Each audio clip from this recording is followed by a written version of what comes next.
And you see that companies are paying a lot of money to recover from security breaches, that we are encountering a lot of money regarding economical losses. We have a huge amount of malware that is coming our way, let's say on daily basis. It takes a lot of time before a company even notices when a hacker is on their environment. So here we have 140 days. I have seen studies that even talking about more than 200 days. So you will also see that Microsoft has solutions for that. And 82% of companies are saying, okay, let's face it, one day or another we will be hacked. And that's also actually our statement and our vision where we have built our solutions from. And that is actually assume breach.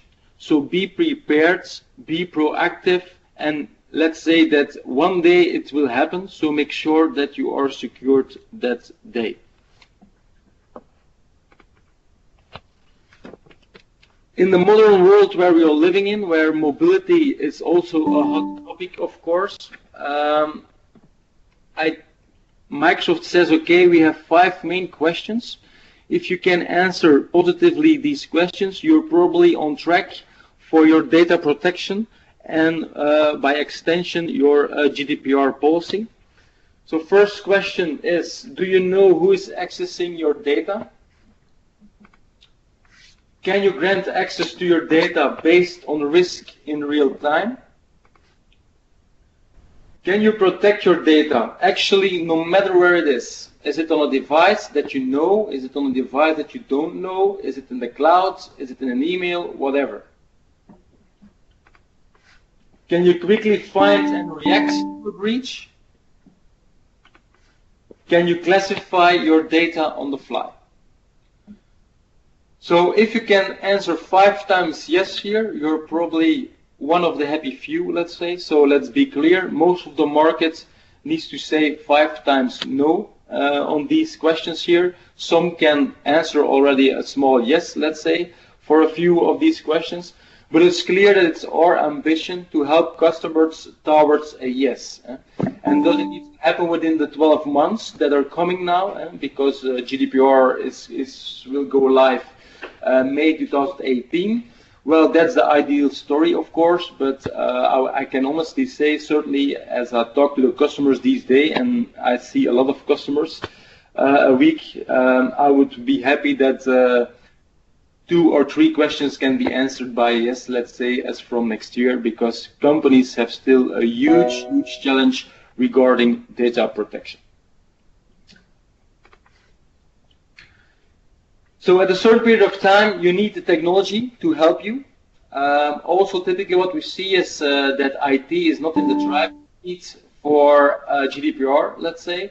It's mainly legal, finance, HR. But at a certain period of time, they will come to IT with a question, okay, we have more or less an idea about data classification. How can technology help us? And it's clear you need an end-to-end story there. You need to discover where your data is sitting. You need to be able to protect your data. And in the end, you need good reviewing and reporting capabilities to see what is happening in real time with your data. So where can technology help you? It needs to identify where your data resides. It will help you to minimize the number of data repositories, so to avoid that your data is everywhere and nowhere. It will, of course, protect your data. Can be encryption, for instance. Or it can also help you to control access. Who can do what with your data?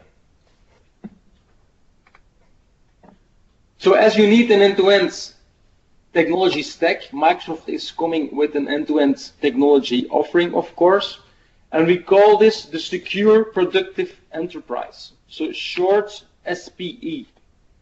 SPE is a bundle of Windows 10 Enterprise, Office 365, and Enterprise Mobility and Security. So myself, I'm responsible for the last bit, so Enterprise Mobility and Security. And you will see that there's a lot of technology inside that will touch GDPR and data protection, let's say, challenges. So we will focus a lot on that. Yeah? But I will also tell you short something about Office 365 and Windows 10. But it's clear that for all these product suites that you see here, that security was a big priority for the product teams that were involved. What you also will see, and maybe I have time to demonstrate some stuff, what goes hand in hand with security, and that was also a top priority of our product teams, that's user experience. If you raise the security bar that high, but you make it so cumbersome for your users, then your users will start to be annoyed, they will start to complain, they will do workarounds, they will do shadow IT. In short, you lose complete control. And that's, of course, something that you want to avoid. So another big priority of our product teams that were involved with this tech was to make sure that everything is very transparent for the user.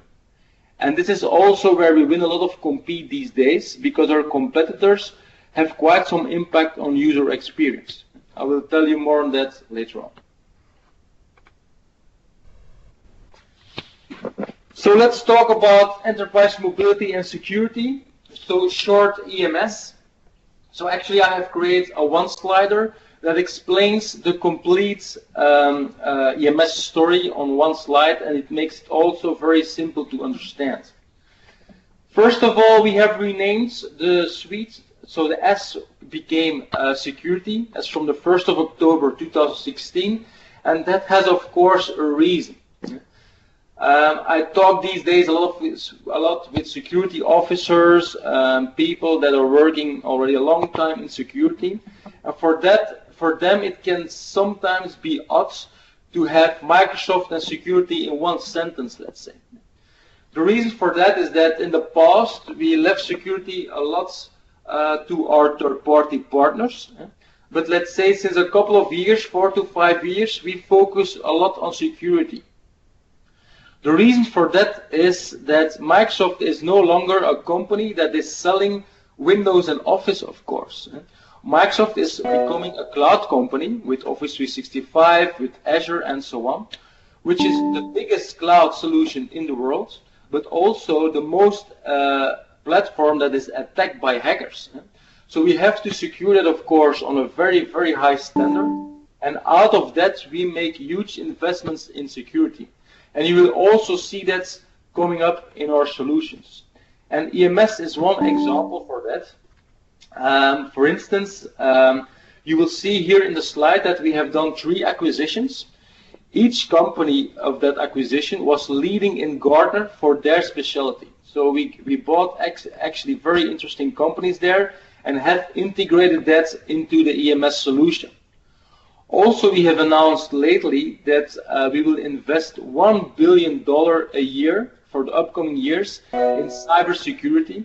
So we make a huge commitment there to our customers that we will invest a lot in security. So that's for sure one important takeaway out of this meeting. So mobility, that stands more to the mobile user. So sometimes I encounter customers that are thinking that EMS is a mobile device management solution of Microsoft, and that's partially true.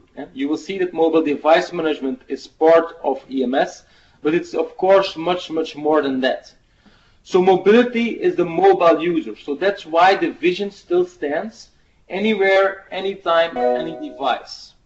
So we claim that we will provision your data and your applications to your users, and it doesn't need to be a device of your company. It can also be a device that you don't know. Before I go into details, I see some questions popping up, so let me have a look. Okay, so the question is that you will receive the presentation. Yes, the people from Insight will send you the presentation afterwards. Okay, so let's start with, let's continue with this EMS pitch. So users will work with devices. you see there the platforms that we will support. Basically, we support everything. The platform that we don't support is BlackBerry, but on the other hand, we support them again because BlackBerry is now coming on the market with Android operating systems. But further, we support each platform that you can think on the market. I have also added there a PC and a Mac, so you realize very good that all the solutions that you will see here, that we provision that to all platforms, so not only mobile devices. Technology that we use for that management is Intune, which you can integrate with System-Centered Configuration Manager, or you can run it standalone. With System-Centered Configuration Manager, we have 75% market share, so we see that a lot of customers are actually integrating with that technology to have PC management, server management, and mobile device management, everything nicely in one console, let's say. But you can also do it completely standalone in the cloud. That's a choice you can make. Here you can see also some symptoms or phenomena, let's say, from the new Microsoft. We are at least on speaking terms with Apple and Google. And so in the past, we just ignored them, let's say. Now we talk with them, and how can you see that we, for instance, support new versions from Apple as from the day one they are released. We support specific programs of Apple in our Intune solution. Google has a challenge to make Android more secure, so they are coming with new concepts like Samsung Knox and Android for Work. And also these kinds of new concepts we support in our solution. So typically, what is mobile device management? Probably for a lot of you it's well known. So it's pushing hundreds of settings to Android, Windows, Apple devices. You can do selective wipes, you can do certificate provision, VPN profiles, Wi-Fi profiles, sending applications around. You just name it, so that's typically the MDM part. That's actually a no-brainer in that sense. So I was working closely with the product teams in my previous role, so please don't compare Intune anymore with what it was 2 years ago. So we made huge investments there to close the technical gap with our competitors. And we also see there in the market that there is no single issue anymore today if we go into a feature comparison there. But where do we win a lot of competition or compete stories is in the MEM story. And MEM story stands for Mobile Application Management. And this is actually the split between personal and corporate data. And here we come already in GDPR or in data protection context. So what are competitors doing from Intune if you talk about MEM? So they create a container on their device. A user has to log in into that container before he can read the corporate applications and data. If we take the example of email, what is happening? A user needs to read his email in a container app of that MDM vendor. So what do we see on the market? That users don't like it. They don't know the application, they are missing certain features, certain settings, and they start to complain, they do workarounds, etc., etc. So what is our vision there? We will build that containerization directly in our products. So you see that already with Windows 10, and you see that also with Office. So if you take again that example of email, what can you do now is that your users just continue to work in Outlook, but we can make the split between personal and corporate data. So we can avoid, for instance, that the user can take a content out of a corporate email and start to copy-paste it somewhere else. We can avoid that users can take screenshots from the Office suite. We can make sure that a certain application needs to be started with a PIN, because it needs to be extra secured, all that kind of stuff to isolate your corporate data. For all applications that are not Microsoft, for instance, if you have created your own line of business application, we have wrappers. So we have customers, for instance, that are sending their sales force with an iPad on the road. They have a very critical application on that iPad. Well, there we can create that same isolation thanks to these wrappers. So we can build that containerization around your Android and iOS application thanks to these wrappers. Once the devices are managed, users will start to consume it, yours. And the first thing that they will do is actually start applications. Also there we have some pillars that were top priority for us, and again with the balance in mind regarding security and user experience. So first of all, single sign-on. It needs to be transparent for the user regarding identity and access management. So no 10 times logins anymore, no 5 times different passwords, everything integrated with Active Directory. Customers want to do also more and more self-service. First of all, to deliver a service to their users, but also to decrease their help desk calls. So in the portal that we provision, and by the way, that portal is available in all platforms and has exactly the same layout on Android, iOS, and Windows and Mac. So the same layout, same branding, same appearance. So what self-service do we offer already today? For instance, a user can request extra applications, he can reset his passwords, he can look up his BitLocker keys. In case he lost one of his devices, for instance, he lost his iPhone, he can go to that portal and initiate a wipe of his iPhone himself. So typically, this kind of self-service gestures to avoid that your users need to call the help desk all the time. Multifactor authentication knows a huge footprint on the market because a password is simply not enough anymore in the world where we are living in. So we offer multifactor authentication, and that can be an SMS, a phone call, or in each store we have the Multifactor Authenticator app. Again, there you have some configuration possibilities to make sure that you don't start to annoy your users. Meaning, if you send 20 SMSs a day, you will also probably miss your goal on what you are trying to do. So you can configure, for instance, if they are in your building, you have to do MFA. If they are outside, they have to do MFA. You can also choose that they have to do 1 or 2 times MFA a day. That kind of, let's say, user behavior you can start to configure. And then the last one in this context is conditional access. So what is that?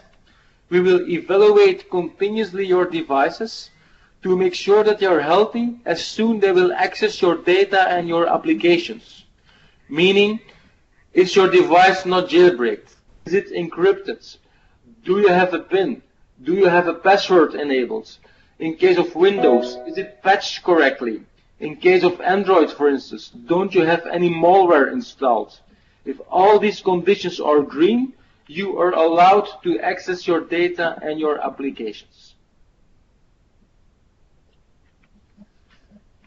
In the middle, you have our hybrid cloud setup. So you have on-premise environments below. Then we have technology which is called AD Connect to sync certain AD attributes to the cloud, so we can make sure that we can offer you certain solutions. So this is, for instance, the setup that each Office 365 customer has today. But I want to underline that Office 365 is not a requirement for the complete solution that you see here in EMS. It's a recommendation for certain scenarios, but it's certainly not a requirement. So users are starting to click on applications here. For them, it needs to be very transparent. Is that application running in the cloud or on-premise? Honestly, a user, he couldn't care less. As soon the application is starting and he can start to work. You see there the gallery of 2,800 applications. Actually, the number is already bigger today. What is that? It's an agreement that Microsoft has with all the big SaaS players in the world to offer single sign-on into their service. So all the big SaaS players are already there today.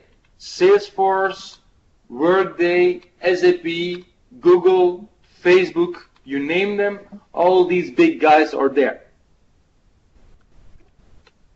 If you still want to provision applications that are running on-prem in the portal, no problem. We have reverse proxy technology for that, which we call application proxy, to make sure that you can provision your on-prem application into that self-service portal. Talking about the gallery, a quick win that I often see on the market, for instance, is social media. Each company has these days a Twitter account, a LinkedIn account, a Facebook account. Social media is, of course, a very powerful medium. If someone has a password and has bad, let's say, bad plans to harm the company, social media can be a very interesting tool for them. So users want to avoid that certain users still have that password for, let's say, the Twitter account. So what companies are doing these days as a quick win for single sign-on with SaaS is creating a relationship between Azure Active Directory and Twitter. So users that are allowed to tweet about a company can sign in into the Twitter service based on their Azure Active Directory credentials. So nobody knows anymore the Twitter account. If the person is leaving the company, you just disable his AD account and he cannot do any harm anymore. This is a quick win that almost each company is doing when they have acquired this kind of solutions. And this brings me to the first acquisition, what we call Cloud App Security. Gartner is calling this Cloud Access Security Brokers, so CASB solutions. What is Cloud App Security doing? It will discover, remember the first step you need to do, it will learn about all the SaaS traffic that is happening on your network. So dear customers, you have SaaS, and sometimes they know it, sometimes they don't know it, but your users will have SaaS. I have already 5 customers this month that were telling me, okay, I received a phone call from Dropbox telling me that dozens of my users are registered with their corporate email address into Dropbox. And Dropbox is calling them now to start to talk about Dropbox for the enterprise. At that moment, a customer realized, my God, we have data on Dropbox, a lot of data, and we actually don't know what data that is. Okay? So this is also what kind of a trigger on the market to, let's say, a little bit more attentive on SaaS applications. So Cloud App Security will tell you that. So this is actually a database of 14,000 SaaS applications. We update that database each 2 weeks. We give each SaaS application a score based on 60 parameters, so you can easily see on which applications that are discovered and which looks already a little bit malicious, let's say. So for instance, what we have seen with a customer these days, because he said, okay, regarding GDPR, I want to know where my data is sitting. I'm not naive. I'm sure I have Shadow IT. I have Office 365. I have Salesforce. So I have SaaS. I'm sure about that. So let's do that. So he was expecting that he will end up with 10 applications. In the end, we discovered 28. We discovered that his F&A department bought a SaaS application themselves, so pure Shadow IT, and that data center of that SaaS application was resided in Russia. So this is, of course, very, very crucial information that you want to know regarding data protection. Now we can go to the business. Why are you doing that? Are there any alternatives? And what data is in Russia? So that's one part, discovery. What Cloud App Security can also do is data loss prevention. So later on we will talk about data. Data you will be able to label and to classify. So if you have a document which is, for instance, labeled as highly confidential, and a user wants to take it and wants to share it or whatever on a Dropbox or on another SaaS service that you don't support, Cloud App Security will tell you to the user that he's not allowed to do that.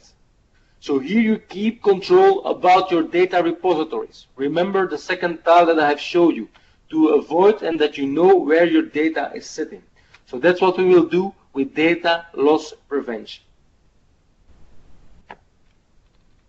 B2B and B2C is also part of EMS. This is also knowing a huge interest on the market because more and more companies are starting to think about these kind of scenarios. Typically, what is B2C?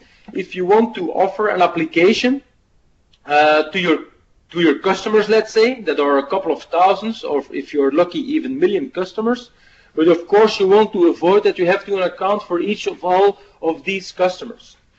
So what companies are thinking of there is to give them access to their application based on their social identities, meaning Facebook, LinkedIn, their Google account, whatever. And this is also what we can offer with Azure B2C. So our biggest public reference today is, for instance, Real Madrid, the football club. So their 450 million fans are logging into their fan shop based on their social identities, and the identity broker behind is Azure B2C.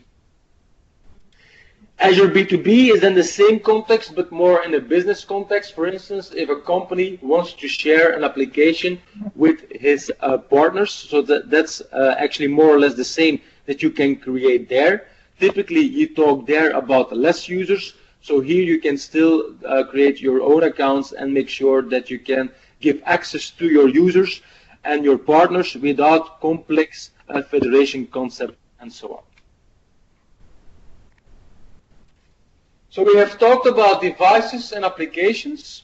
Let's talk now about data, which can be Office files, PDF files, CAD files, movies, JPEGs, you name it. We support each extension there. Users will start to share that with each other, but will also start to share that externally. And here you also want to have very good control on who is doing what with your documents. Again, we support here the hybrid story. You can put your data in the cloud, but you don't have to do it for us. We can offer you the same solution and the same offerings even when your data is on premise. So we have customers, for instance, that are putting their email in the cloud. Everything what is in home drives, they migrate to OneDrive, but the very critical part they want to keep on premise. For compliance reasons, for perception, because they want to see blinking the lights themselves, whatever, but you might have reasons to keep some of your data on premise. No problem there. So the technology that we're using there for encryption is Rights Management Service. So it's the encryption technology that exists already for years in Windows Server, and we brought it now to the cloud. So if you want to protect your data on premise, no problem. The only thing that is living in the clouds is the templates.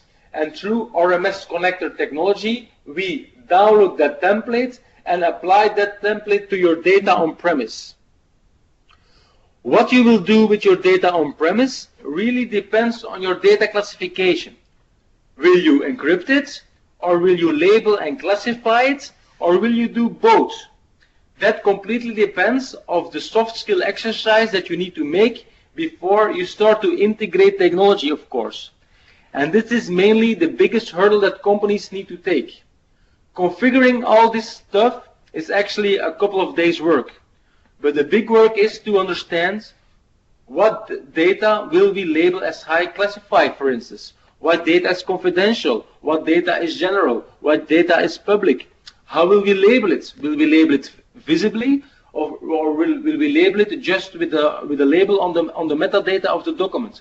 All that kind of exercises needs to be made by your legal HR departments or whatever external consultancy before you start to introduce your technology, of course. So we had encryption from ourselves. What we have bought was labeling and data classification. So what is probably not realistic is that you start to encrypt each data or each bit that you find on your file servers, because then you will have probably impact on your user experience, because encryption can also manipulate who will access your data and on how they will do it. Just to give you an example what I have seen with a customer and how this customer was losing user experience and the security balance, let's say. So they had a very critical PowerPoint presentation. They encrypted with a policy that he could not print it. CEO takes a presentation, wants to present it to his stakeholders. What does he see? A black screen, because presenting is also a print option. At that moment, it's difficult to explain to your CEO what you're trying to do. You see what I mean? So you really have to think well about encryption, because this is very powerful. So typically what we expect on the market that you only will encrypt 5 to 10% of your data. Really, the very critical data that you're sharing externally or data that absolutely cannot leak through a data breach or whatsoever, because it will cost you a lot of money. But what do have the customers the ambition to do for all their data is to do labeling and classification. because based on that label, they can do data loss prevention. Remember the example that I gave you, that you cannot put a high confidential document on a service.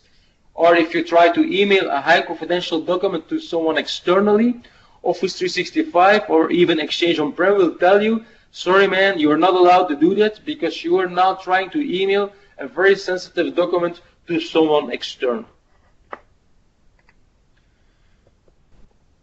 Regarding labeling classification, you then have the choice. Or you do it manually, or you do it automatically. So what you can do, you can give the user some options that they can classify the data themselves. So this is typically what we call the manual approach. But of course, you also want to label the data at rest, meaning all the data that resides today already on your file servers, your SharePoint, on-prem, online, wherever it is. So there we need to scan all these documents, and that's what we call the automatically labeling and classifications. How do we scan? We can search on typically certain strings that are important for you. For instance, Visa card numbers, every document with the word confidential, every word with the word NDA, every context regarding privacy, we can look it up, and if we find a document like that, we can do an action. What is that action? That can be labeling, classification, and encryption. So it can be the combination, or it can be the one or the other. Let me show quickly how we're doing, for instance, manual classification at Microsoft internally. So you see here in Office that we have some buttons. You can create as much as buttons you want. You can give it a name, whatever. Imagine that I create a very sensitive document here, and I want to label it as very classified. I just need to do this. So highly confidential, I select that it's only for Microsoft internal, and this is what it's happened. It's already done.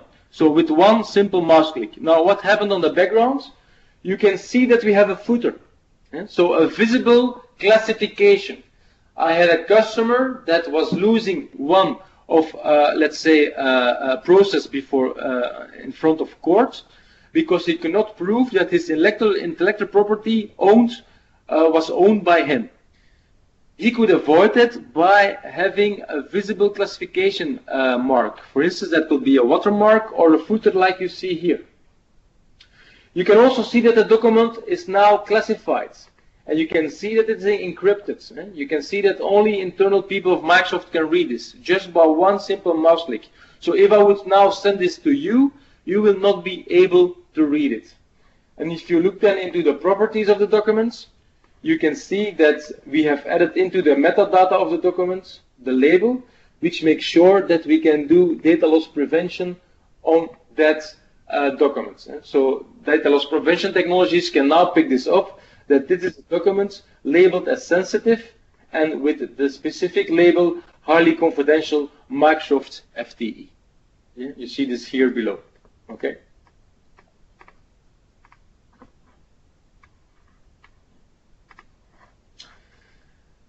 To conclude this, so this is full GDPR data protection stories.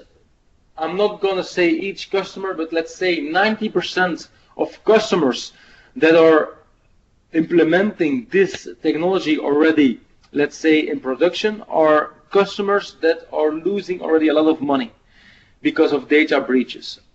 Trust me, there are already a lot of horror stories on the Belgian markets.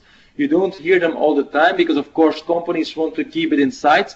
But there are already a lot of companies that literally paying millions because of data breaches. So that's, of course, a very sad business case then, that you then have to accelerate your data protection because you were paying already a lot of money there. So my advice is here, please be very proactive here. Don't be too reactive.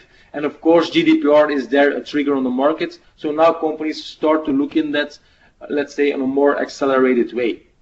But it's also more, let's say, start small, think big. Involve your legal department because they have typically a good idea or should have an idea on data classification. It's typically a small department, sensitive information they are working with. So they're both, you as an IT people and they as the business can both build your learning curve, regarding data classification and how technology should help. That's at least what I see in the market regarding success stories on very short term.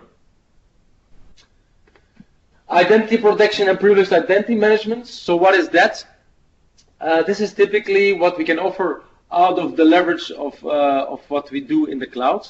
So based on Azure Active Directory, we are the only vendor in the world that can offer that kind of solutions. So what is identity protection? For instance, we can do impossible traveling. So based on machine learning and stuff like that, we will see that if you are logging in now in Brussels and in 5 minutes your credentials are used in Asia, that's suspicious. So then we can do actions. For instance, we can make sure that the user is in quarantine, or we do a multi-factor authentication to make sure that's him. We also see where that you, for instance, always working on an iPhone or an iOS platform, suddenly your credentials are used on an Android platform. That can be suspicious. It doesn't have to, but it can be. So again, there we can do actions. Also, our cybercrime unit is behind that service. So we are looking the darknets to see if your credentials are not stolen and if they are not for sale anywhere on a malicious website. So that kind of stuff we can do based on very intelligent machine learning. And how are we able to do that? Because Azure Active Directory is, of course, a huge directory in the cloud. Just to give you some numbers, we have today 750 million accounts in Azure. We have 1.3 billion authentications a day. We have 85 million Office 365 users. So based on that, we have a huge knowledge there on identity and access behavior, and based on that, we can offer you that kind of services. Mobile app, Microsoft Identity Manager is also part of it. It was renamed. So before we called this Forefront Identity Manager, but the brand Forefront is not existing anymore.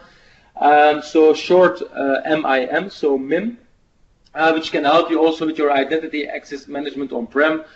Just to give you a small example, for instance, also anomaly checking. If an HR user has rights on F&A folders, that is typically not normal, and Identity Manager will tell you that. So, for instance, people that are doing internal mobility, tomorrow you do another job, but typically you keep the rights of your previous job. So that's not really compliance. So that kind of stuff Identity Manager can check for you.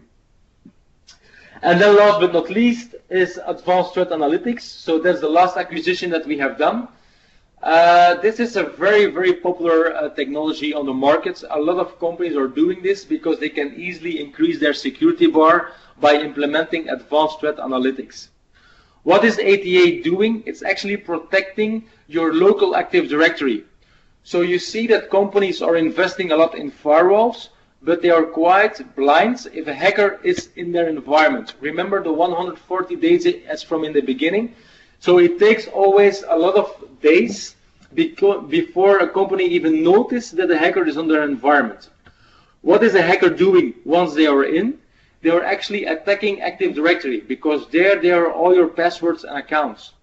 So ATA will analyze all your Active Directory and DNS traffic on anomalies, and will do alerts for you to make sure that you detect kind of suspicious behavior on your network right away. So the company that we have bought there had already huge references. We learned it because we used it internally. There are a lot of other big companies that are using it. Actually, the biggest in the world, Fortune 500 companies. So they had a lot of footprint there on the market. So it's now also part of the EMS offering. So this is the complete EMS story. You realize immediately that this is a lot, and as I said, it's much more than mobile device management only. So what you have to do here, it's impossible to deploy that tomorrow with all of your customers. So you have to find quick wins here. What are the main challenges of your customers? But don't get me wrong, we have already customers today in Belgium that have implemented the complete end-to-end story here. So all what you see here is already running with customers end-to-end. And then we have, of course, also a lot of customers that are starting to do specific, let's say, technologies based on their main challenges they have. To give you an idea, more and more companies will start to do MDM, so they will start with an Intune, out of an Intune angle. But I had also a customer, for instance, that want to do multi-factor authentication.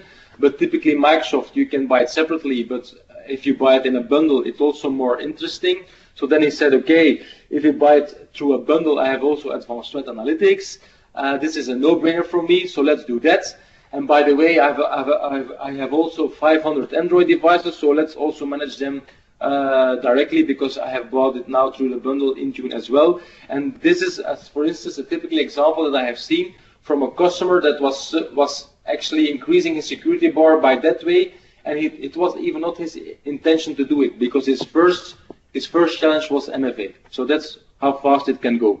And of course, we have a lot of companies now that are coming in out of this angle with GDPR and data protection, talking more in detail about Azure information protection and cloud app security. So if you talk about licensing, we have EMS, E3, and E5. I will return to the drawing so you can see clearly where each tile is sitting. So E3 is AD Premium Plan 1. You have Advanced Threat Analytics, you have Intune, and you have Azure Information Protection Premium Plan 1. E5 is then A3 plus AD Premium Plan 2, Cloud App Security. In the white space, we will announce another acquisition, and Azure Information Protection Plan 2. So if you go back to the drawing, you see which is part of AD Premium Plan 1, because if you want, you can still buy it separately, but again, buying the E3 bundle will be economically more interesting for you as soon you're starting to look in more than one feature. So AD Premium Plan 1 is the gallery, it's MIM, it's application proxy, it's single sign-on, it's MFA, it's conditional access, it's self-service. You have ATA with you, you have Intune and SCCM. By the way, also something that I see in the market is that lately we are scoring very good with Defender in, let's say, independent antivirus studies. So there are also articles that are describing how Defender is protecting your devices better than third-party antiviruses regarding Windows 10. So a lot in that space is happening as well. So this is also aligned with this investment in security that we are doing. I know we still have a kind of negative perception there, but read these latest independent articles that are released, and you will see that we are scoring very good there. So companies are taking these scores now and at least start to challenge their existing antivirus. But I see actually also a lot of companies that are making or starting to making the move. So also there are really big references here in Belgium, but also worldwide. And actually Microsoft is the biggest reference there, so we have 300,000 endpoints protected with Defender. If that would not be secure, we will not do it on ourselves, of course. So also take note of that. And then last for E3, we have Azure Information Protection. So that's encryption and the manual labeling and classification. So the demo that I have showed you. What is then in E5? It's Plan 2. So you have the identity protection and the complete cybercrime security parts. You have cloud app security, and you have automatically labeling and classification. So yes, for making business cases, you have to see, okay, what are you doing today? What is your third-party technology that might have a small overlap? And then you have to find some quick wins. So that's also typically what I do with customers to make sure that their business case is quite positive to make this kind of investments. But again, it's very positive if you had already a breach in the past. So please avoid it and be a bit proactive there, because otherwise it's a very expensive business case, of course. So short regarding the competition, there's a lot of competition here. I could add more per silo. I could even more add 20 titles, I think. So a lot of activity here. Are these guys are doing bad work? Of course not. Some of them are average, let's say. Some of them are good. But you see already the complexity. You need to build different learning curves. You have different pricing models. You need to integrate these competitors with each other. So Microsoft is the only one that has this end-to-end story, going from identity access management over application and device management to data protection. So as you have seen in the beginning, Windows 10 is also part of the SPE bundle. So Windows 10 is also going now in an E3 and an E5 context. So Windows 10 Enterprise E3, you see there all the features, security features there. So Windows Information Protection is the containerization in Windows 10. So the split between personal and corporate data. Windows Hello is multi-factor authentication based on biometrics. So face recognition, iris scanning, fingerprint. Credential Guard is a very, very, let's say, popular one on the market. Companies are migrating actually as soon as possible to Windows 10, not really for the nice new features, but for security. And Credential Guard is there an important one. Because in Kerberos there is a bug that hackers can use to steal your credentials. Typically we call that pass the hash attacks or man-in-the-middle attacks. This is not the fault of Microsoft. You have the same problem with Mac and Linux, but they cannot change it anymore in the protocol because it's so spread in the world that it's not doable to change that. So what are we doing with Credential Guard? So thanks to Hyper-V, we can actually create a small system container, and there we will isolate all the critical information that hackers look for. So, and that's how we can protect you against that Kerberos bug and that kind of man-in-the-middle attacks. AppLogger and Device Guard is typically security based on or more oriented in the application area. So with AppLogger you can white and blacklist applications, and with Device Guard you can allow applications that only are signed or known by yourself. Because still an issue for Windows in that sense is that you can basically install, if your users have admin rights, each executable that they can find on the internet, and this you can avoid with Device Guard, so that they can only install applications that are signed or approved by yourself. And then in E5 you have Advanced Threat Protection. So what is that? So we have a lot of security, we call this pre-breach, to keep the bad guys out. But we have also post-breach, so if you have the bad guys in, to help you discover that. And in Windows 10 we have 100 sensors built into the operating system. And based on telemetry, they are sending that system data to our big data solution. So we have millions of Windows 10 machines that are sending this data to our cloud. And based on that, we can do analysis, of course. We can quickly respond to malware or cyber attacks that we discover in the world. And we can make alerts. For instance, that if we detect something in Australia and also one machine in your environment is already affected, we can alert you that, we can show or make recommendations on how you should protect yourself and so on. So this is a very, very strong and feature regarding security and post-breach detection, what we call Windows 10 Defender Advanced Threat Protection. So if you haven't heard much about that, please look on the internet. We have very interesting Microsoft mechanics and YouTube movies that will explain you much more on that great feature. And then the last one, Office 365, is also E3, E5, as you probably know. As you see, as from E5, we have also added a lot of security there. So also ATP in that context. So to make sure that we are quarantining, for instance, crypto lockers. We have a huge demand of customers also on the Belgian markets. There's apparently a huge wave regarding crypto lockers. So 90% of customers I talk with had crypto lockers. So Office 365 can also protect you there. We have advanced security management. Actually, this is the same technology that I have explained you with Cloud App Security, but only for Office 365 applications, while Cloud App Security is doing it for all SaaS applications, so more than 14,000, if you remember well. Customer logbox is, for instance, a new context.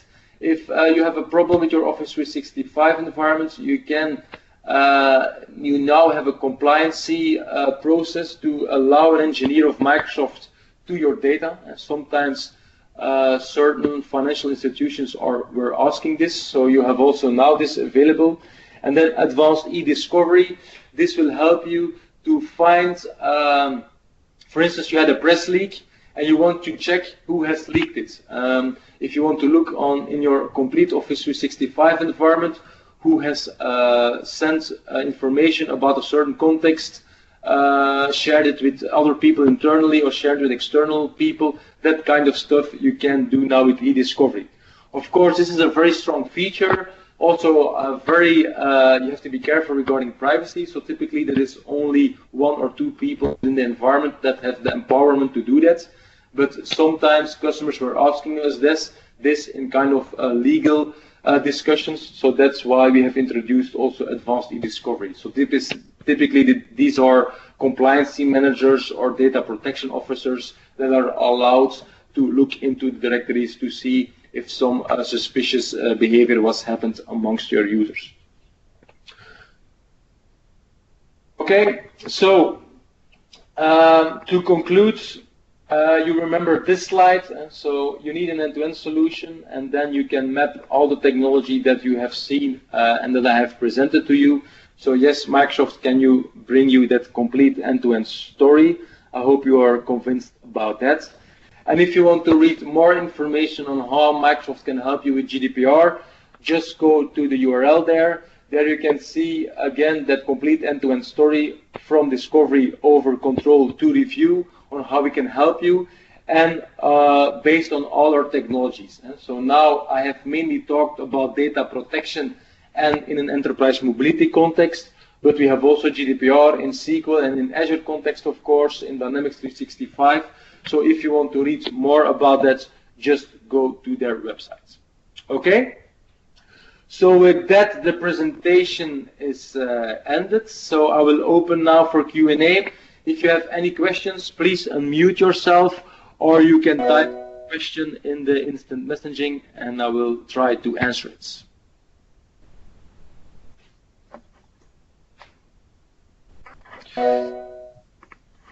Okay, I see already some questions.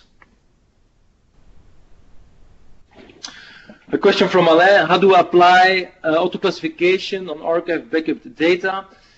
So we will release technology that can scan, and we will do that with the third party, but I cannot tell you much more about that because that's still under NDA. So we will partner there with typically vendors in the data area to make sure that we can scan your infrastructure if it's not Microsoft. So for instance, your NAS environment and stuff like that. Also your online backup we can start to scan. You're talking about tapes. I'm not aware how we will be able to scan tapes that are off-site or so I think that's not really realistic to do that with the technology. Question from Vincent: security from a technical point of view is well covered. The question I have: what is impact on Office Graph?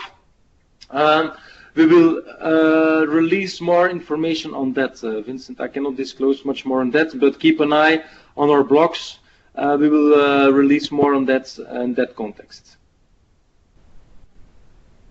Yes, Delph is also incorporated because Delph is part of Office 365. So also there we can do certain GDPR, let's say, measurements. Any other questions?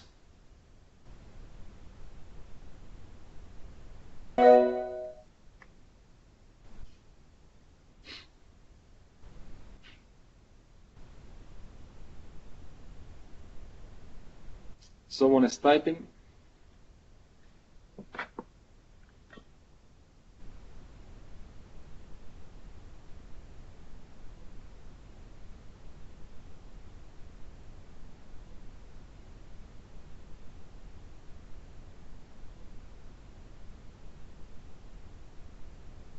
Okay, no questions anymore. I hope you liked it. If you still need any kind of information, you can always reach out to the people of Insight. And yeah, let's hope you learn a lot so you can start to implement this at yourself and at your customers. So thanks a lot for listening. And how about your pricing, Matthias? Well, please discuss this with Insight. They are a well-known licensing partner with Microsoft, so they will have all the information for you. Okay, thank you, David, Alain, for the compliments. Glad you liked it, and hear you guys next time. Bye-bye.